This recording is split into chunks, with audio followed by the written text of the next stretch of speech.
Comigo em Marcos capítulo 8.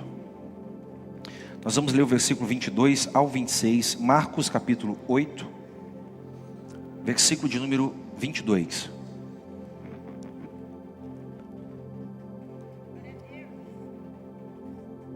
Marcos 8. Eu amo o culto de manhã, sabia? Se eu congregasse aqui, eu só vinha no culto pela manhã. Porque você já acorda e você está ali, coração aberto, tomou seu café, tá, né? E parece que o pessoal de manhã arranca a palavra assim, né? Não que o pessoal da noite não faça isso, faz isso também. Mas parece que de manhã, não sei, você está mais leve, é a impressão? Verdade. E depois você tem o dia inteiro pela frente, né? É que vocês são diferenciados mesmo. Que Deus abençoe vocês. Quem achou, diga amém. Eles foram para Betsaida e algumas pessoas trouxeram um cego a Jesus, suplicando que tocasse nele. Ele tomou o cego pela mão e o levou para fora do povoado. Algumas Bíblias está aldeia, eu vou usar a expressão aldeia, mas povoado é a mesma coisa. Depois de cuspir nos olhos do cego, seria bom voluntário para a gente fazer isso aqui hoje, né? Jesus era diferente, né? Depois de cuspir nos olhos do cego e impor-lhes as mãos, Jesus perguntou: você está vendo alguma coisa? Ele levantou os olhos e disse: vejo pessoas, elas parecem árvores andando. Mais uma vez Jesus colocou as mãos sobre os olhos do homem. Então seus olhos foram abertos. Seus olhos foram abertos. E sua vista lhe foi restaurada. E ele via tudo.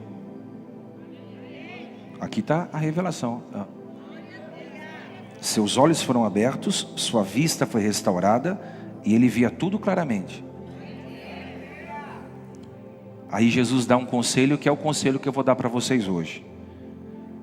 Jesus mandou para casa, dizendo: não entre no povoado, ou não volte mais à aldeia. Só até aqui, pode se assentar.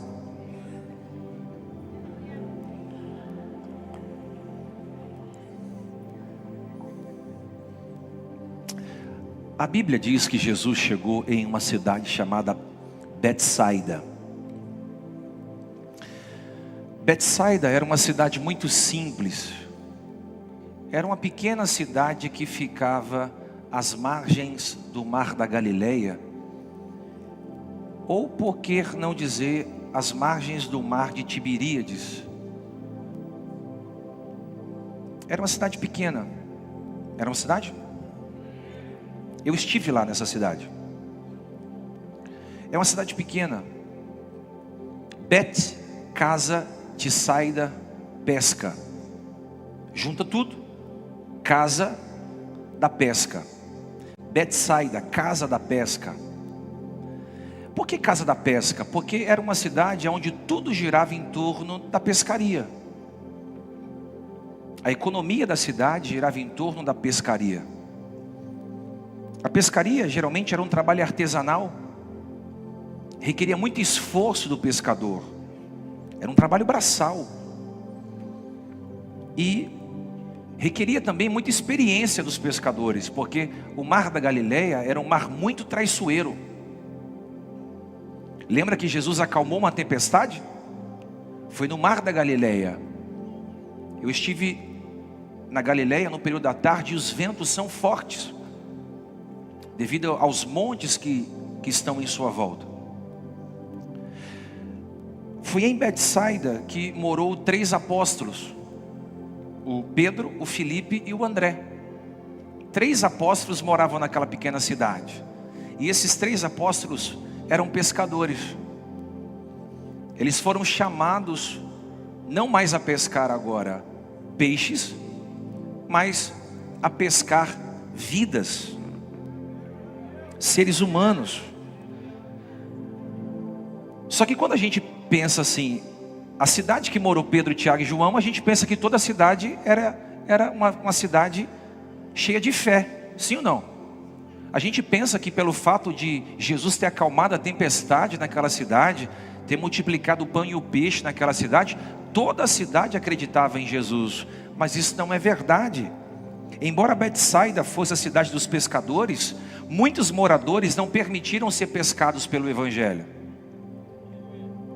A cidade era totalmente incrédula. A cidade era totalmente incrédula. Eles não acreditavam nos milagres. Eles não acreditavam na transformação da alma e do espírito. Eles se acostumaram ao ver o Pedro, o Tiago e o Filipe caminhando pelas ruas de Galileia. Eles se acostumaram com a presença de Jesus ali. E por isso eles mataram a sua fé.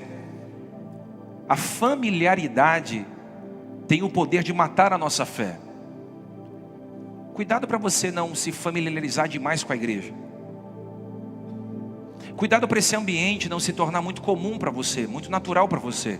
Cuidado para você que canta, você que prega, você que toca, você que serve, não se familiarizar demais com as coisas de Deus, porque isso mata a fé.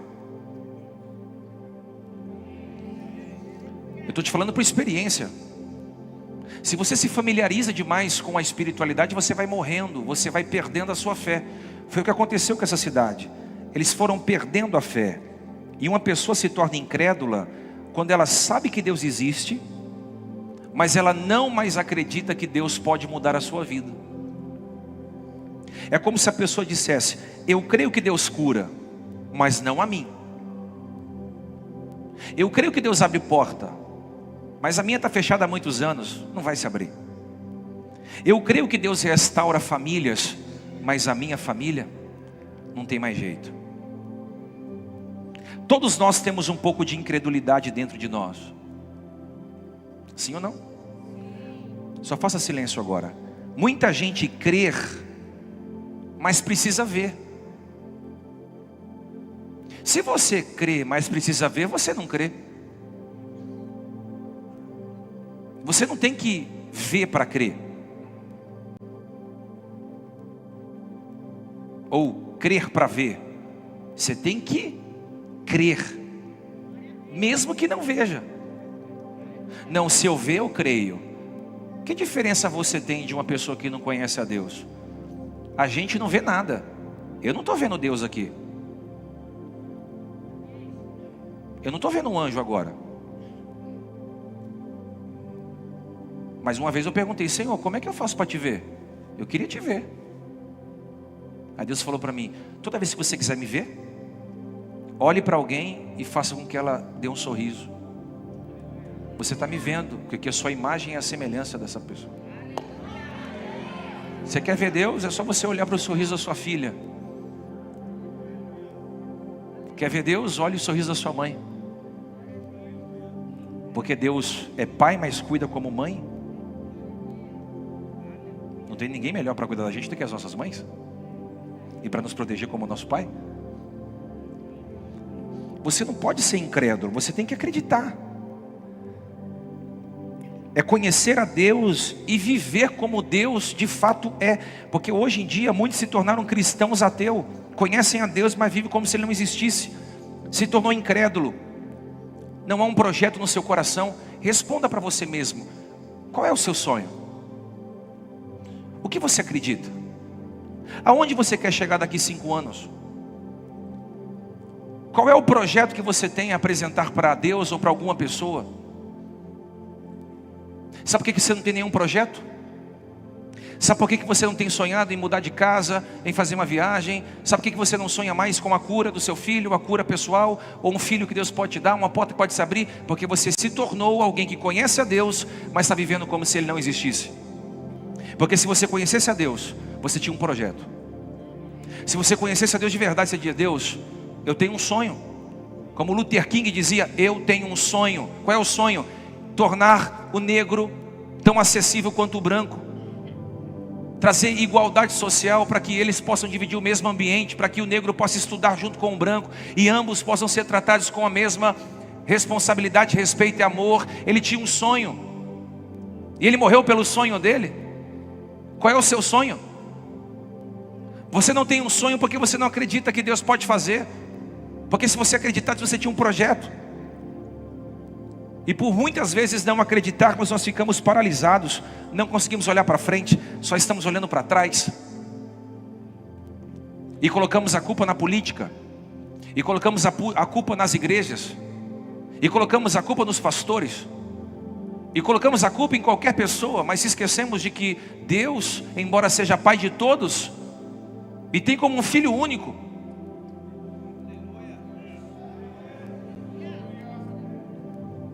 A gente só consegue vencer a incredulidade com fé. E uma fé racional. Eu não estou tentando te levar para uma fé emocional. Primeiro que eu não sou coach. Respeito os coaches. Tenho muitos amigos. Estudo sobre saúde emocional. Minha esposa está se formando em psicologia. Eu respeito. Mas eu sou um pastor. A minha ideia não é mexer com a sua emoção aqui. Embora trato de emoções e falo sobre isso. A minha ideia é fazer você ter uma fé racional. E o que é ter uma fé racional? É o que o autor aos Hebreus ensinou. Ele diz assim: ora, a fé é a certeza. Não existe dúvida na fé. A fé é a certeza. Fé não é saber. Fé é certeza. Aleluia. Fé não é sentir, é ter certeza. Qual é a certeza que o autor tinha? Daquilo que esperamos e a prova das coisas que não se veem. Vou traduzir, não estou vendo nada, mas a fé me faz enxergar. Eu não tenho o que eu preciso, mas a fé me leva a crer que eu posso. Estou vivendo a pior fase financeira da minha vida, mas a fé pode me colocar em uma posição privilegiada. Eu estou vivendo uma fase de problema mental, espiritual, minha vida está uma bagunça, mas a fé está me ensinando a esperar, a acreditar no que eu não consigo ver ainda. Por isso eu venho trazer uma palavra ao seu coração, trazer uma palavra ao seu coração essa manhã, porque por muitos pais da fé, pois por meio deles os pais da fé alcançaram o bom testemunho. Como é que você acha que Isaac abriu um poço? Ele abriu pela fé que sairia água dali de novo. Como é que você acha que José sobreviveu 13 anos de cativeiro? Porque ele tinha fé no sonho que Deus havia dado a ele. Como é que você acha que Abraão subiu para o Moriá para sacrificar Isaac? Porque ele tinha fé de que Deus poderia prover o cordeiro. Sem fé é impossível agradar a Deus. Ainda esse ano, Deus vai aumentar o nosso nível de fé. Está todo mundo triste, você chega com uma palavra: vamos mudar esse cenário. Está todo mundo em crise, você chega e diz: vamos mudar esse ambiente. Está todo mundo preocupado, não sabem o que fazer, você diz: Deus me deu uma direção, nós vamos por aqui. Está todo mundo sem saber o que vai ser de a gente amanhã, você não sabe o que vai ser de você amanhã. Se vai trocar governo, se vai ficar governo, se está bom, se está ruim, como é que vai ser? Mas nós temos uma palavra: você não é morador dessa cidade, você é morador do céu, você é forasteiro nessa cidade, você é peregrino em São Paulo, aleluia. Nós somos embaixadores de um reino que não tem crise financeira, que não tem problema, que não tem choro, não tem luta. Nós dependemos de fé, vivemos de fé. Chacoalha, diga assim: vamos aumentar o nível de fé. Isso, mas chacoalha com força. Se estiver cansado é porque a fé já foi embora. Chacoalha, diga assim: vamos aumentar o nível de fé. Aumente o nível de fé. Aumente o nível de fé. Aumente o seu nível de fé. Profetizo para você, fale: eu preciso aumentar o meu nível de fé. E eu entendo porque você abaixou o seu nível de fé, porque você apanhou muito da vida. Tem muita gente aqui que sofreu demais na vida. Você sofreu na mão de pai, de mãe, sofreu na mão de pastores, abusadores, sofreu na mão de líderes. Você sofreu na mão de empresários que contrataram você e não pagaram o seu serviço, e você ficou com muitos problemas. Você sofreu na mão de sogra, de nora. Tem muita gente que sofreu demais. Você vai abaixando o seu nível de fé, porque você acha que Deus não pode mais fazer alguma coisa. Faz para o outro, mas não faz para você. Mas ainda esse ano, Deus vai te dar a coisa mais importante, que é fazer você voltar a ver o que você não estava conseguindo enxergar. Eu já vejo essa igreja aos domingos aqui com 2 cultos pela manhã. Um culto às 8 e um culto às 11. Pastor, é muito loucura, tem muito espaço. Você está vendo uma coisa e eu estou vendo outra coisa diferente.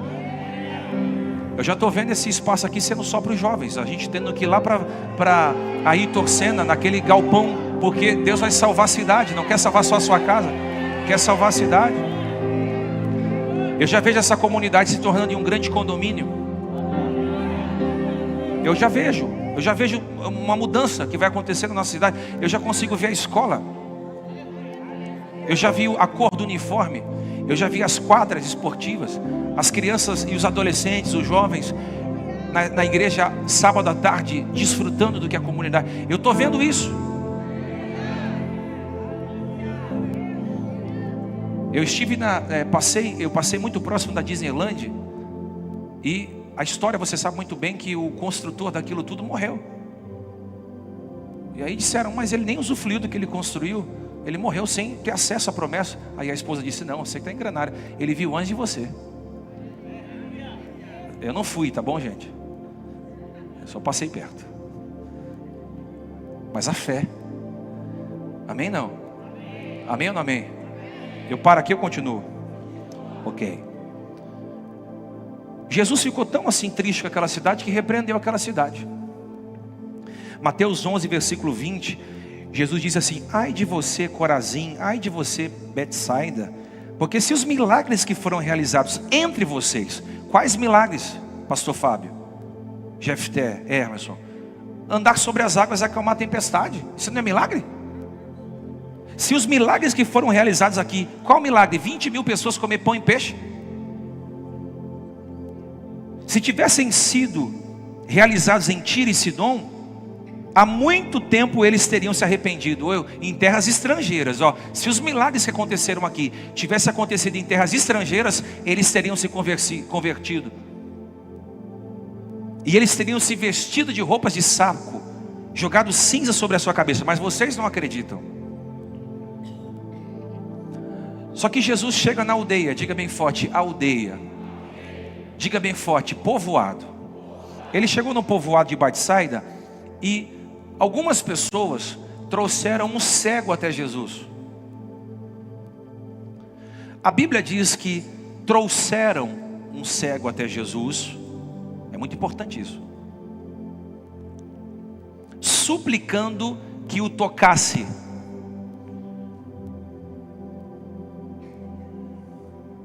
Os 10 leprosos pediram, cura-nos.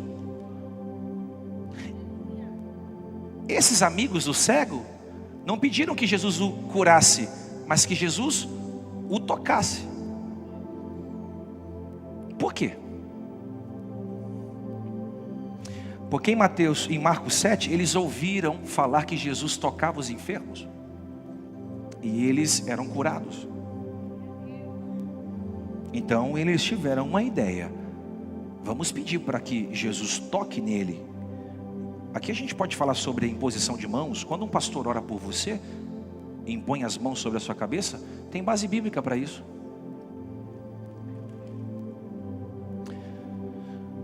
Toque nele e ele vai ser curado. Era mais ou menos isso.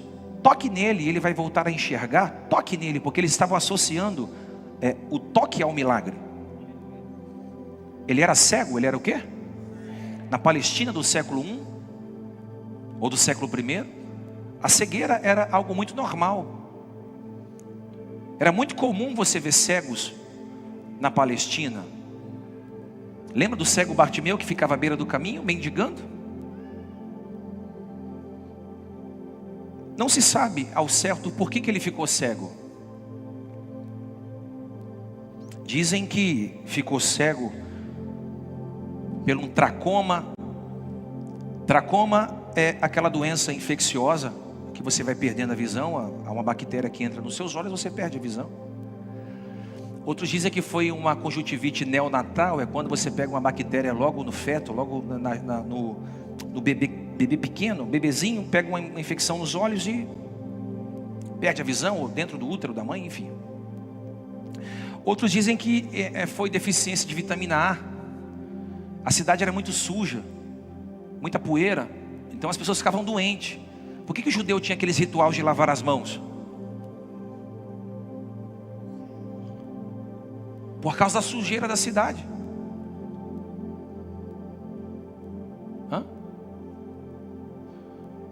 Amém? Então só um toque, quando você for comer, lave as mãos. Porque isso lá em Israel é assim absurdo. Todo lugar que você entra, eles lavam as mãos. Tudo, todo lugar. Agora não me lembro qual foi a doença, mas houve uma doença que varreu, matou milhões de pessoas. E é engraçado que não morreu nenhum judeu com essa doença, por causa do hábito de higiene. Alguém está conseguindo entender? Quando Jesus se deu de frente com o cego,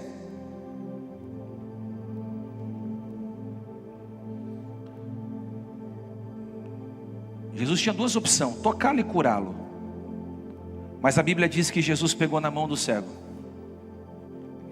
e o levou para fora da aldeia, e impôs as mãos sobre ele. Pegou a mão do jovem: vamos lá fora. E Jesus tem uma técnica aqui bem diferente. Cuspiu nos olhos do homem e impôs as mãos nos olhos do homem. Pegou a saliva. Imagina você pegar a saliva e colocar nos olhos de alguém. Foi o que Jesus fez. Depois Jesus perguntou: o que você está vendo? Aí o homem, com a visão turva, disse: eu estou vendo homens, mas eles andam como árvores. E Jesus disse: não, você não foi curado ainda não, vem cá. E agora? Agora eu vejo, agora eu estou vendo os homens claramente, estou vendo tudo. Está vendo tudo agora? Estou vendo tudo, agora minha visão abriu.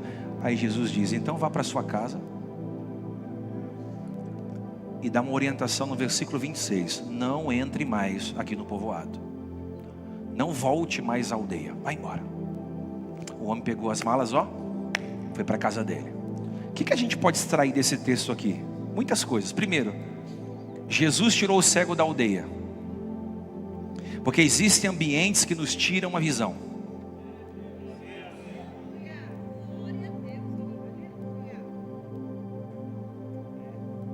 Jesus tirou o cego da aldeia para curá-lo. Ele poderia ter curado o cego dentro da aldeia, mas Jesus pegou na mão do cego e levou ele para fora, porque o cego estava em uma cidade de cegos.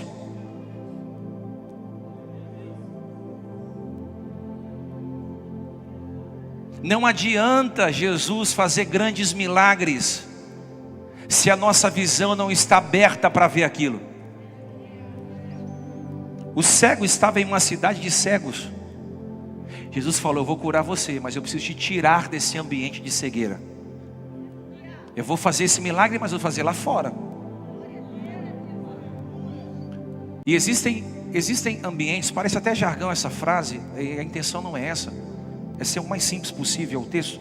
Existem ambientes que tiram a nossa visão. Existem amizades que tiram a nossa visão. Existem relacionamentos que tiram a nossa visão. Existem ambientes de trabalho que tiram a nossa visão. Existem ministérios que cegam a nossa fé. Eu conheço pastores ao redor do Brasil inteiro, e eu conheço gente que congrega também. Tem gente que congrega e vai ficando introspectivo, vai se tornando alienado. A pessoa vai deixando de ser acessível, de amar as pessoas, de abraçar as pessoas, de sorrir, porque ela entrou dentro de uma sinagoga de Satanás. E aí ela acha que estar com os amigos é pecado. Ela acha que estar no meio dos pecadores é pecado. Como é que você vai salvar alguém se você não estiver no meio dos pecadores? Me fala se Jesus comia com prostitutas. Eu passei muitos anos da minha vida sem ir em aniversário de familiar, porque eu achava que era pecado o que eles faziam, o que eles praticavam. Mas como é que eu ia ser sal e luz se eu não fosse? Eu não estou falando que você tem que participar do que está sendo feito. Eu estou dizendo que só existe uma forma de você pregar o Evangelho e demonstrar o amor de Deus. É quando você está no meio dos pecadores para salvá-los. Jesus quer que você seja um agente de transformação na sua cidade. Só que existem ministérios que cegam a nossa fé. A gente fica alienado, cego. Eu vim de uma cultura de cegueira. Louvado seja Deus que expandiu a nossa visão. Você está aqui porque você ama a Deus. Não existe muros de proteção nessa comunidade. Você entra e você sai. Você fica por amor. Eu tenho aprendido que existem lugares que são aldeias de cegueira. Dá para você anotar essa expressão? Aldeias de cegueira. Eu só vou replicar o que eu ouvi do Rick Warren aqui. A partir de domingo que vem, compre um caderno, pastores, obreiros, membros, e comece a anotar os esboços. Comece a escrever as mensagens. A sua mente não é tão boa assim que você guarda tudo. Até quarta-feira você já esqueceu a mensagem que eu trouxe a vocês, mas se você escreve, você não esquece.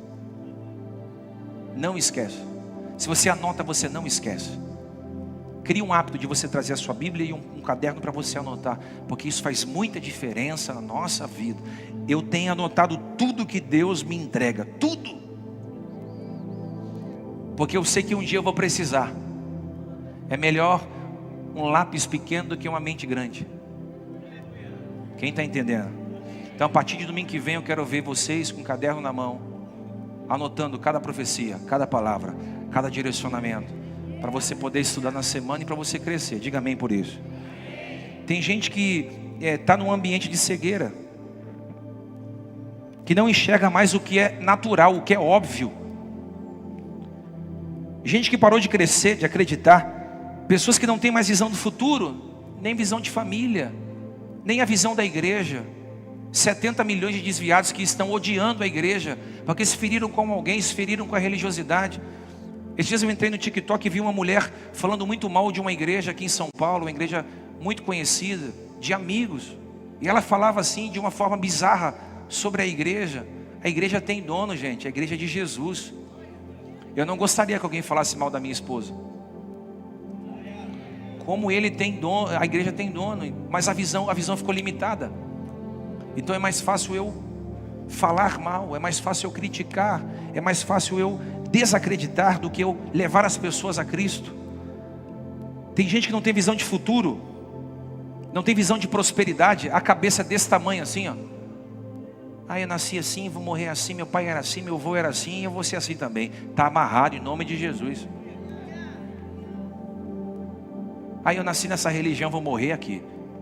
Eu já ouvi isso de ateu, já ouvi isso de tantas outras religiões. E se Deus quiser mudar a sua vida? Eu queria ser padre até os 20 anos. Aí eu falei, mas não pode casar, né, irmão?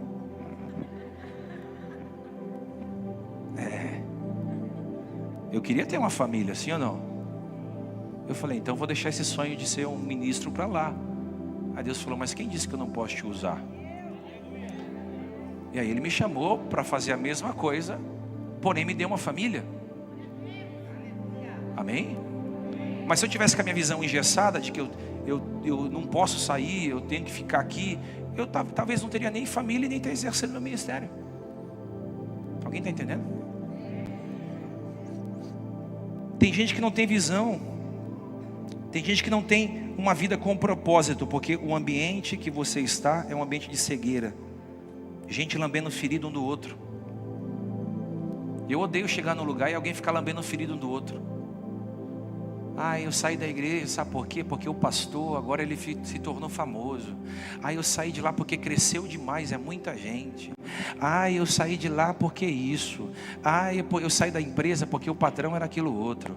Ah, eu parei de visitar a casa da minha sogra porque a minha sogra tem uma língua desse tamanho, quando ela abre, eu tenho que ficar esquivando dela. Ah, porque o meu marido, tem gente que fala mal do marido. Aí a minha esposa, se você conhecer a minha esposa, fala mal da esposa. Tem mãe que fala mal de filho. Tem filho que fala mal de mãe. Tem pai que fala mal de filha. Tem filha que fala mal. Gente do céu, é um ambiente de ferida. Como é que você vai ter visão de futuro em um ambiente cheio de ferida? Gente lambendo o pus um do outro. Por isso que a igreja se chama sarando. Você já pega o pus, aí eu vim de outro ministério ferido, tá? Já pega o pus e joga fora. Aí cortaram a minha mão, fica tranquilo, até o final do ano tem uma mão nova. Ah, eu estou sem visão, cheguei aqui cego, fica tranquilo, visão você vai receber em todo o culto. Ah, tiraram tudo de mim, roubaram a minha empresa, eu perdi dinheiro, fica tranquilo, Deus vai te dar muito mais.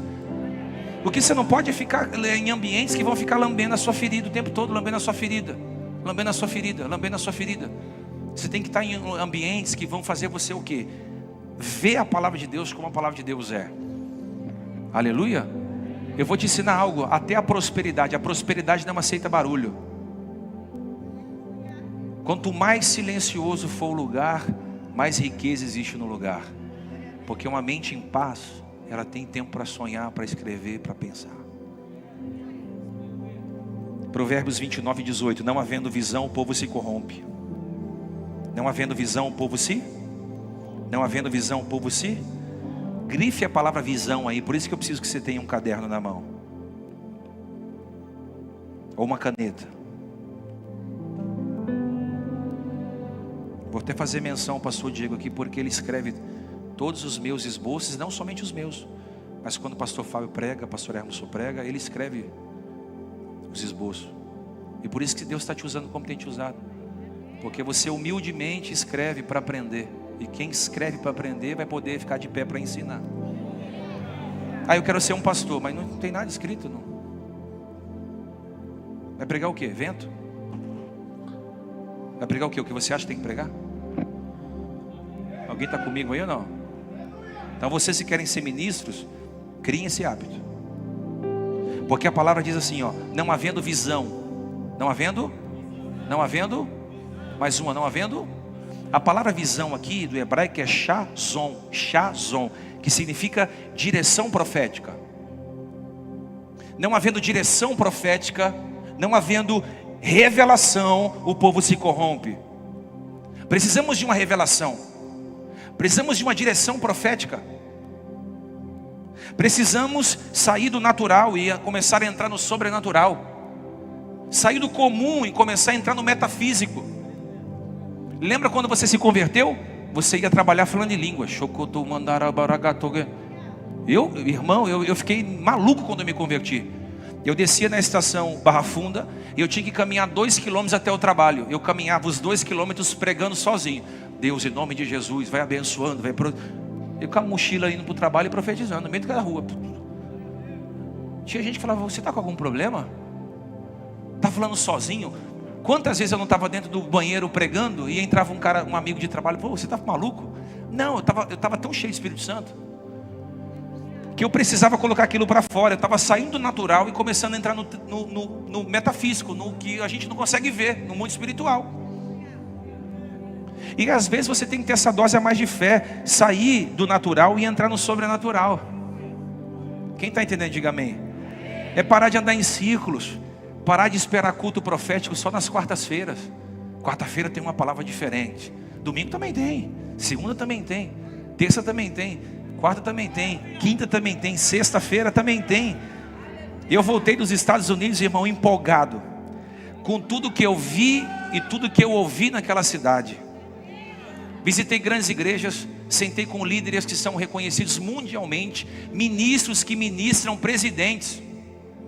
Você não está entendendo? Nós acessamos um ambiente que o próprio pastor falou, esse ambiente aqui não é acessado por muitos.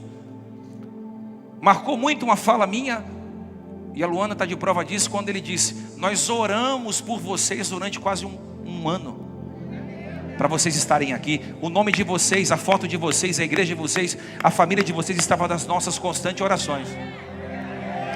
Isso quer dizer que lá nos Estados Unidos alguém também está de olho no que nós estamos fazendo aqui em São Paulo. E eu saí de lá mais apaixonado pelo Brasil, mais apaixonado pela minha família, mais apaixonado pela nossa igreja e mais cheio de visão para poder compartilhar com vocês. Aleluia, porque tudo que eu ouvi e tudo que eu vi naquele lugar me inspirou, porque existem geografia que nos inspira. Chacoalha alguém e diga assim, existem geografias que nos inspiram. Eu vou te inspirar a você estar nos lugares certos, em uma boa mesa de café, para você tomar um café, em uma boa biblioteca para você ler um livro, e você está em um parque para você ver a natureza, e você fazer uma viagem com a sua família para você desfrutar de um tempo de qualidade, e você ter bons amigos. Você precisa estar na geografia certa. Pastor, eu nem entendi por que eu estou congregando aqui ainda. Eu vou te explicar por que você está congregando aqui. Porque Deus sabe que você é uma águia, e águias andam com águias. Águias precisam de visão, águias precisam de direção. Águias sobem em montanhas altas para fazer voos altos, porque eles têm a visão panorâmica de um todo. Deus quer fazer a sua visão sair de micro e entrar em uma visão macro, uma visão maior. Chacoalhe alguém e diga assim: Deus vai te levar em ambientes inspiradores, e você vai voltar empolgado, você vai voltar feliz. Eu disse para Luana, precisamos colocar as crianças no inglês. Eles precisam falar inglês. Coloque os seus filhos no inglês. Pastor, não tenho condições. Então abaixe cursos na internet. Fale: filho, aprenda, estude, escute. Ai, mas é São Miguel Paulista, pastor. Cai a ficha, pastor. A visão continua desse tamanho, mas a visão que Deus nos dá é maior do que o nosso dinheiro, é maior do que a nossa casa, é maior que o nosso ministério. A visão é grande. Abacuque disse: escreva a visão bem grande, para que todos que passam correndo consigam ler. O tamanho da visão será o tamanho do teu ministério. O tamanho da visão será o tamanho da tua conta financeira. O tamanho da visão será o tamanho da tua família. O tamanho da visão será o tamanho da tua empresa. Grandes empresários, megas empresários, mulheres empreendedoras, grandes líderes vão nascer a partir de uma grande visão. De uma grande visão. Aleluia, aleluia. Existem lugares que alimentam o nosso sonho, e são nesses lugares que Deus quer que você esteja. Se você estiver no lugar errado, você terá uma visão errada.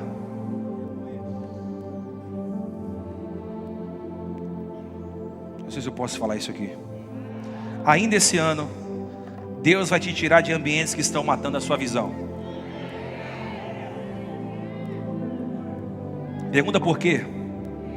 Porque o que Deus quer te mostrar é grande demais para ser regada onde a incredulidade reina. Se você contar o sonho para a tua família, se eles não tiverem fé, eles não vão acreditar. Você vai contar um sonho para um amigo, ele vai dizer: não, é muita fé. Pode segurar aqui por enquanto. É muita fé. Eu me lembro que quando eu comecei a pregar, as pessoas que mais me incentivaram foi o meu pai, pastor Mário, o chefinho, e a minha esposa.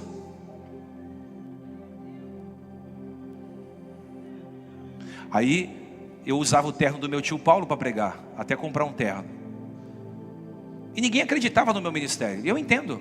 Ninguém acredita em quem não tem fruto. Só o dono da árvore. Quem é que vai acreditar em você se você não deu fruto ainda? O dono da árvore que te plantou. Uma vez nós fomos pedir uma oportunidade para pregar, e o pastor disse: vocês são muito sonhadores. Não há espaço para sonhadores aqui.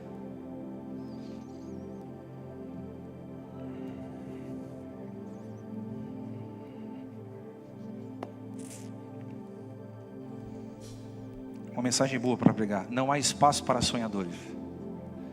Vírgula. Na geografia errada. Porque na geografia certa. Na geografia certa. Ó, eu vou falar algo aqui muito profético. Tem um monte de pastor sentado aqui no banco. Pastor, como é que o meu ministério vai crescer? Que eu vou te ensinar. Posso? Hoje, não é amanhã não, é hoje. Procure o pastor Hermes ou alguém e fala assim: eu quero me tornar um voluntário. É no serviço que Deus te encontra. Eliseu estava arando as juntas de boi. Deus falou: tem um homem lá na fazenda, traz a 12ª junta, joga a capa sobre ele. O pastorado se desenvolve no serviço. Há 20 anos atrás, pastor é aquele que sentava e comia. Hoje não. O líder é aquele que vai servir para poder ser abençoado. Quem está entendendo isso? Deus vai levantar ministros aqui. Deus vai levantar pastoras, profetisas, mulheres de oração, mulheres de visão. Eu já vejo igrejas assarando no Brasil inteiro. Eu vejo isso pelos olhos da fé. Eu consigo ver isso pelos olhos da fé. Aleluia, aleluia. Disse o sermão aí: se você perdeu a visão, pode ser que você pecou, ou pode ser que você está tempo demais no lugar errado.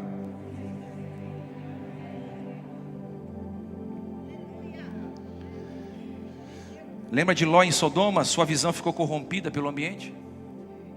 Ele só saiu porque foi expulso de lá. Lembra de Jonas em Tarsis? Ele fugiu para o lugar errado e quase morreu na tempestade. Lembra do filho pródigo na terra distante?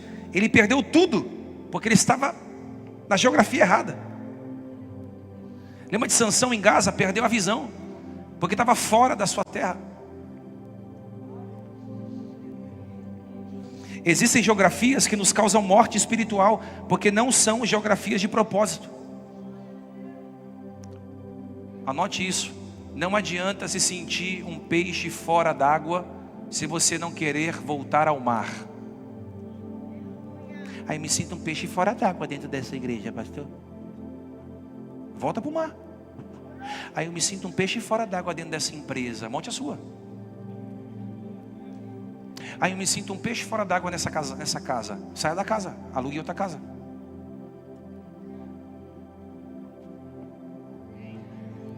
Aí eu me sinto um peixe fora d'água nessa universidade. Mude de curso. Não vou falar de casamento não, tá?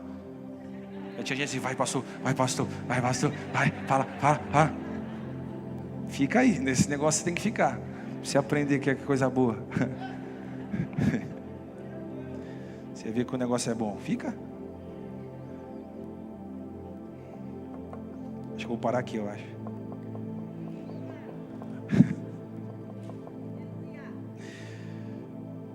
Tempo de mais lugar errado limita a sua visão. Abraão só enxergou a promessa depois que ele saiu de Ur. José só viveu o sonho depois que ele saiu da casa de seu pai. Elias só viu chuva depois que ele saiu do Querite. Os discípulos de Emaús só descobriram que era Jesus quando voltaram para o caminho certo. Deus está te chamando para algo maior. Para isso você precisa sair da aldeia. Diga para o irmão, tem que sair da aldeia. Agora o que eu vou falar aqui é muito forte. Nem sei se eu posso falar isso agora, esse horário. Segunda coisa.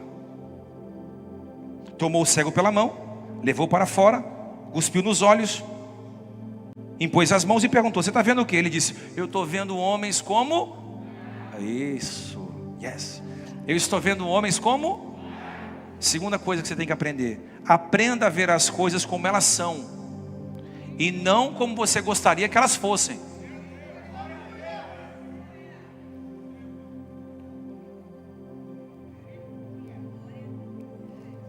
Chega um momento na nossa vida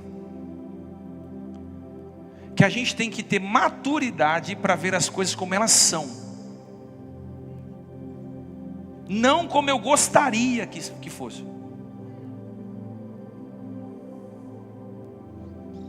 Isso é uma fé madura, é uma fé inteligente. Porque existe muita gente assim que vê as coisas, mas está vendo de forma errada. Não está vendo as coisas como de fato as coisas são.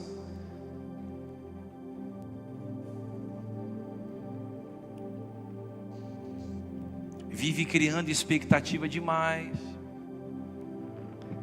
Você está frustrado porque você criou expectativa demais. Pastor, estou desiludido porque se iludiu.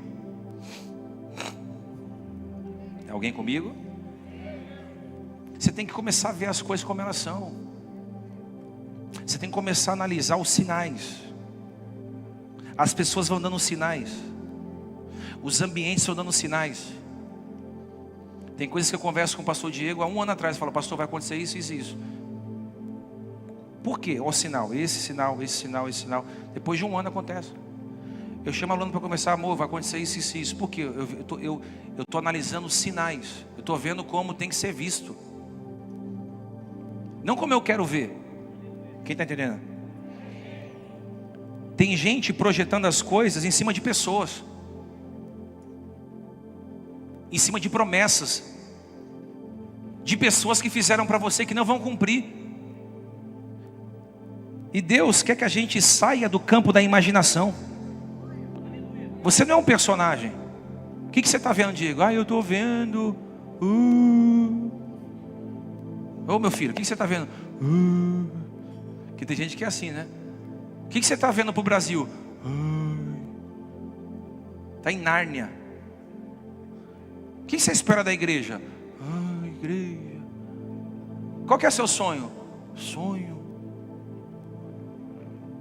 Você quer casar? Casar. Vive em Nárnia. Qual é o curso da faculdade que você vai fazer? Não tem gente que fica em Nárnia? Ou não? O que você está vendo aí? Eu estou vendo homens. Tá bom, mas como? São como árvores. Não, essa não é a visão certa, não. Você está vendo a igreja com a visão errada, irmã. Você está vendo o ministério como promoção. Isso aqui não é bastidor, isso aqui não é vitrine. Você está vendo promoção ministerial? Não, tá, essa visão não serve. O que você está vendo aqui, a prisão empresarial? Porque o empresário é o que mais sofre, sim ou não? O cara monta uma empresa, é o que menos ganha, é o que mais trabalha, é o que mais toma processo. Mas ele entra falando, eu vou mudar o mundo. Primeiro processo judicial, ele fala, vou parar, vou falar, pastor, eu ajudei, dei comida, deixei faltar para levar filho na escola, isso aqui me processou. A visão real. E não é por causa disso que você vai parar. Aí eu abri o meu coração, ela me traiu. Vai ter outras traições, minha filha, meu filho. Aí pastor, sangue de Jesus vai ter. Chacoalha a irmã, fala, vai ter. Aí pastor, falaram mal de mim, diga, vamos continuar falando. Por favor, visão realista. Eu quero fazer você pisar o pé no chão. Falar, na igreja a gente aprende a ver a vida como a vida é. É porrada, é traição, é luta.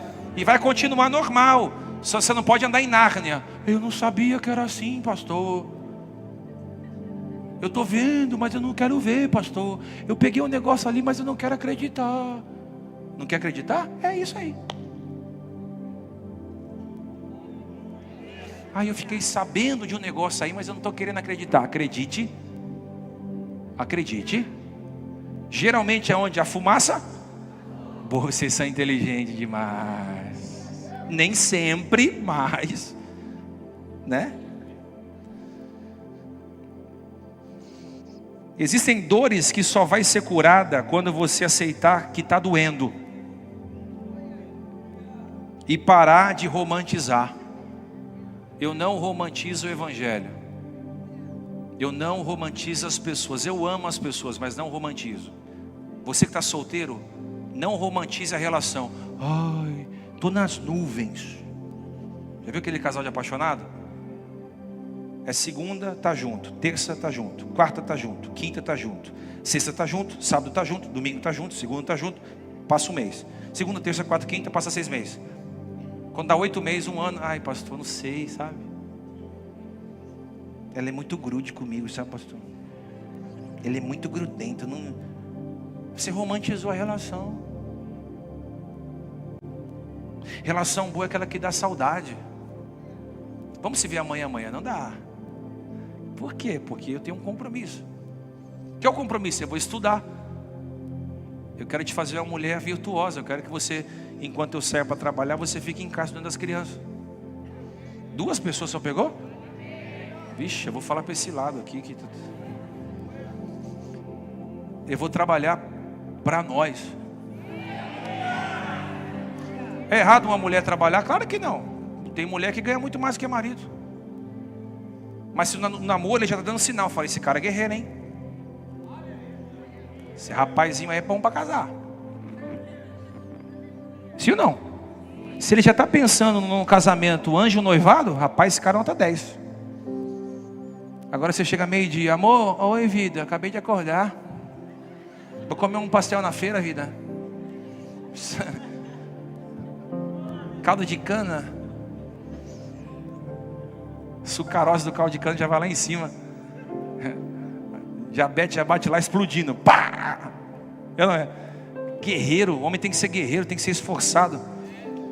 Por quê? Porque no dia que o homem estiver precisando de ajuda, a mulher fala, amor, eu vou trabalhar dobrado até você sair dessa situação, você é forte. Como a minha esposa fazia muitas vezes, falava, você é forte. Não, eu sou um fracassado, você é forte. Ah, mas eu não consigo prosperar, você vai prosperar, você vai ser muito próximo. Mas eu não tenho como. Tem sim.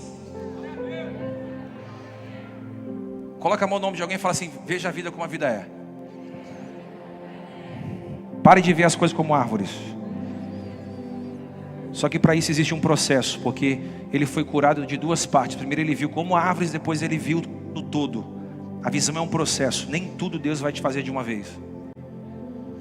Tem dores que você só vai entender depois que você passa. Primeiro você está tomando porrada, aí você está vendo tudo como árvore.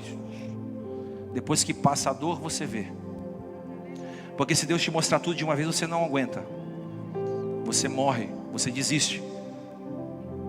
Não sei se eu posso falar isso aqui. Tem dores que você só entende depois que toda a verdade aparece. Você fala, não me contaram nem um terço, hein? Nossa, tem mais? Aí você fala, mas agora eu estou preparado para ouvir. E não me frustrar, e não me magoar, e não comprometer meu coração.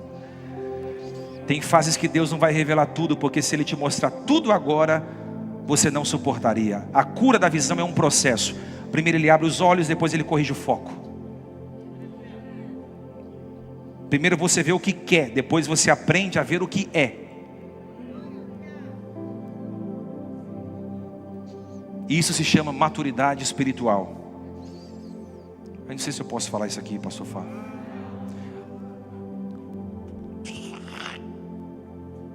Tem algum voluntário? Alguém se habilita? Vem, Luana.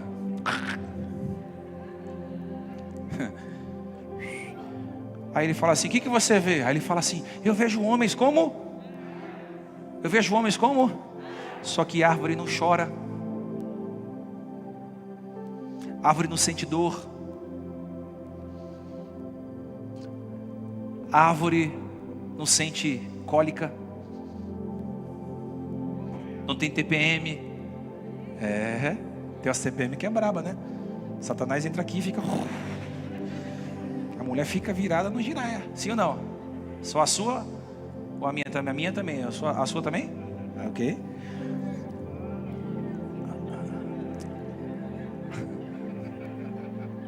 Árvore não bate carro. Árvore não tem depressão. Árvore não toma chifre. Sim ou não? Árvore não tem coração. Deus está falando, você está vendo ainda as pessoas como árvores. Mas quando Deus cura o nosso olhar, a gente passa a ver as pessoas com amor e compaixão. Sabe que tem um sentimento. Eu não vou ferir essa pessoa porque tem um sentimento por trás dela. Ela sente dor, ela sente medo, ela é fraca, como eu. Você tem que parar de ver as pessoas como paisagem, porque o evangelho não é sobre paisagem, é sobre pessoas. Aleluia. Jesus está ensinando sobre processo. Eu termino aqui. É um processo.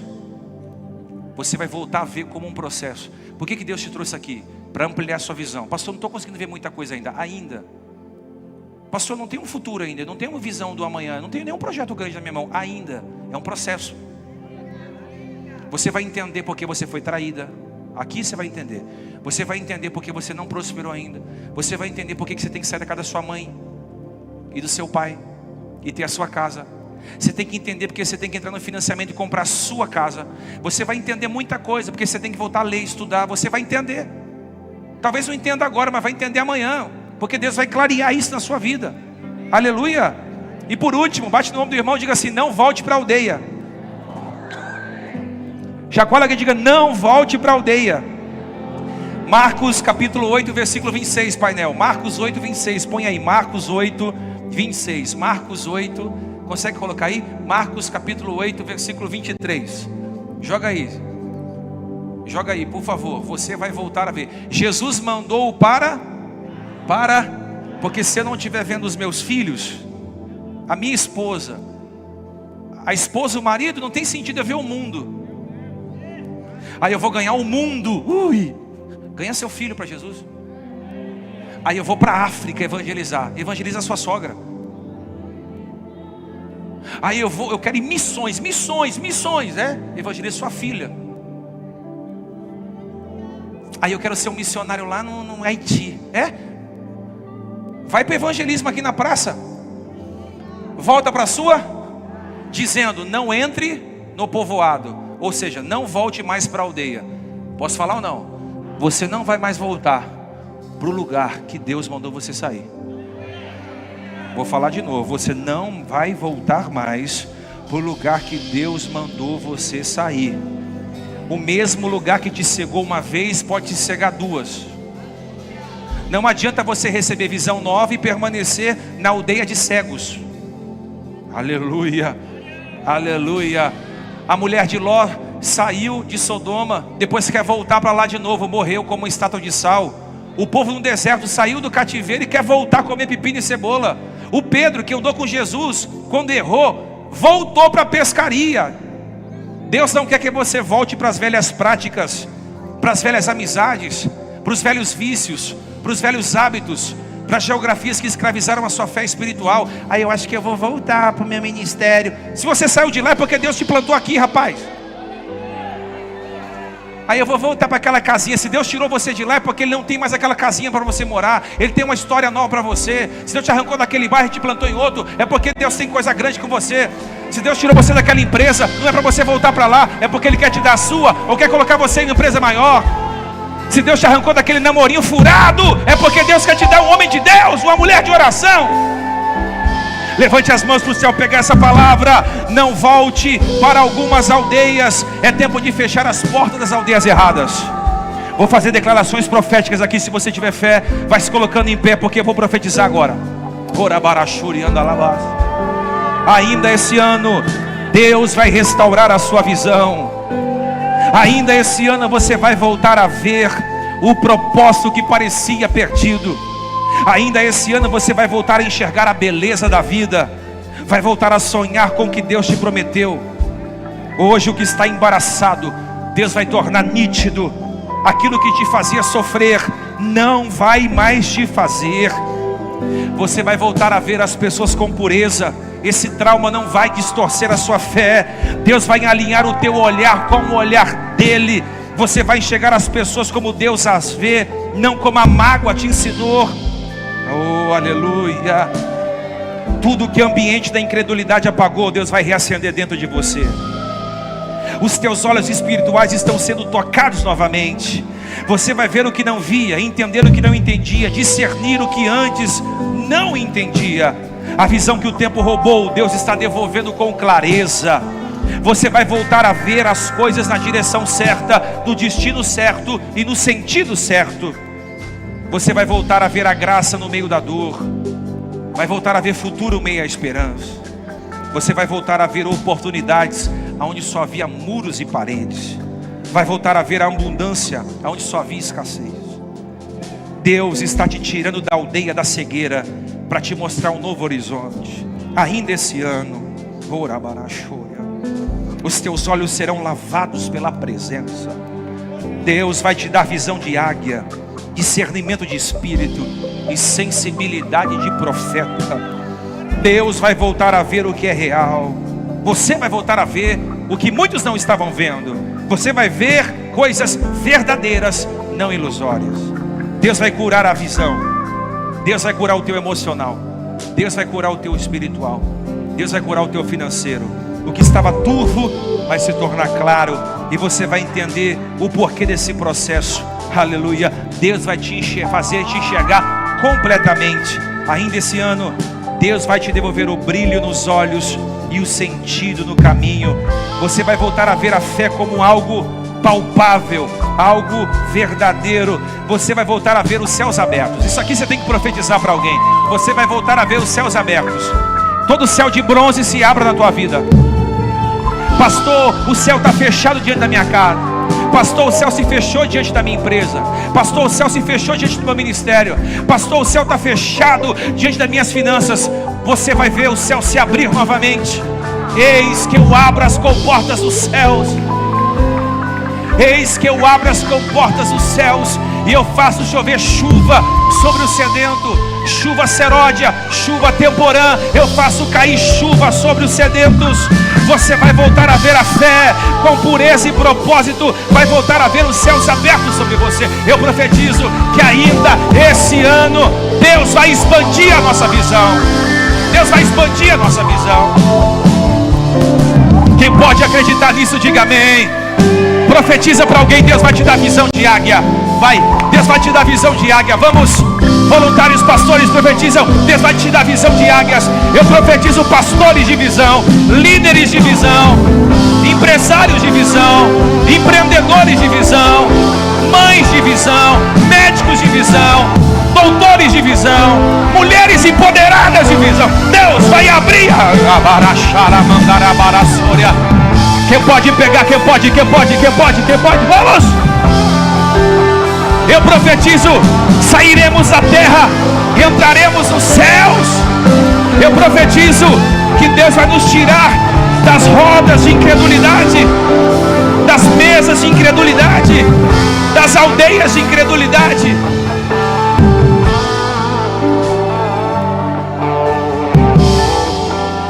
O que Deus tem com você é grande. O que Deus tem com o seu ministério é grande. O que Deus tem com aquela empresa que você acha que vai falir é grande. O que Deus tem com os seus dons é grande. O que Deus tem com a sua filha do meio é grande. O que Deus tem com o seu filho mais velho é grande. Deus tem um projeto com a sua casa. Deus tem um projeto com essa igreja aqui. Quando chegamos aqui, Ricardo, disseram para mim, nem cantor sertanejo enchia esse lugar. Disseram para mim, você é muito maluco porque esse espaço é grande demais. Nem pagodeiro famoso enchia esse lugar. Nem cantor secular enchia esse lugar. E quando eu vejo esse lugar cheio, sem cantor secular, sem cantor famoso, sem pregador famoso, sem ninguém famoso, eu entendo de uma coisa: a visão, a direção, e a presença de Deus faz qualquer lugar se transformar pequeno. Aonde você pisar seus pés vai ficar pequeno, porque você vai crescer. Você vai crescer. Você vai pisar o pé, vai crescer. Vai ficar pequeno. O lugar que você chegar vai ficar pequeno, porque a presença de Deus se espalha. Vai crescer seus negócios. Vai crescer. Vai crescer. Eu profetizo, vai crescer. Na autoridade de Deus, eu profetizo toda a visão espiritual. Coloque a mão nos seus olhos. Coloque a mão nos seus olhos. O diabo tentou cegar você por muito tempo. O diabo tentou cegar o teu casamento. O diabo quer que você separe da sua esposa para se casar com outra. O diabo quer separar o teu marido de você. O diabo quer jogar o pai contra o filho. Ele quer cegar a tua visão. Ele quer tirar a visão da sua igreja. Ele quer fazer você olhar para as outras igrejas e ver qualidades das outras igrejas e defeito na sua igreja. Está repreendido em nome de Jesus. Ele quer que você veja a empresa dos outros melhores do que a sua. Ele quer que você olhe o casamento dos outros melhor do que o seu. Ele quer cegar a tua visão. Você tem uma visão única. Deus te deu uma direção. Deus te deu uma visão. Deus te deu um panorama. Deus te deu um horizonte. Acredite na visão. É pequena, acredite na visão. Não tenho dinheiro, acredite na visão. Pastor, não tenho recurso, acredite na visão. A visão é sua. A visão foi Deus que te deu. A visão, eu estou profetizando a visão de Deus. Ainda esse ano, Deus vai nos dar visão do que vai acontecer em 2026. Ainda esse ano, queremos visão. Ainda esse ano, Deus está te dando visão, discernimento. Tem alguém dizendo assim: pastor, não sei se eu vendo, Deus vai te dar visão. Eu não sei se eu compro, Deus vai te dar visão. Eu não sei se eu alugo, Deus vai te dar visão. Eu não sei se eu saio, Deus vai te dar visão. Eu não sei se eu vou, Deus vai te dar visão. Eu não sei se eu caso, Deus vai te dar visão. Eu não sei se eu fico junto, Deus vai te dar visão. Eu não sei o que vai ser de mim amanhã, Deus vai te dar visão. Deus não vai deixar você sem visão. Sansão morreu cego. Sansão morreu o quê? Sansão morreu cego. Nós não somos Sansão. O pecado tira a sua visão. E a aldeia de incredulidade também tira a sua visão. Mas aí vem o Galileu, o Nazareno, pisando sobre as águas, dizendo: vem sarando. Deixa eu mostrar que eu posso fazer o impossível com vocês. Vem sarando. Deixa eu mostrar para o Brasil o que eu vou fazer nessa igreja. Vem sarando. Eu vou mostrar que no meio de uma comunidade pode florescer pessoas que vão transformar a nação e o mundo. Vem sarando, vamos mudar de jogo. Eu vou profetizar de novo.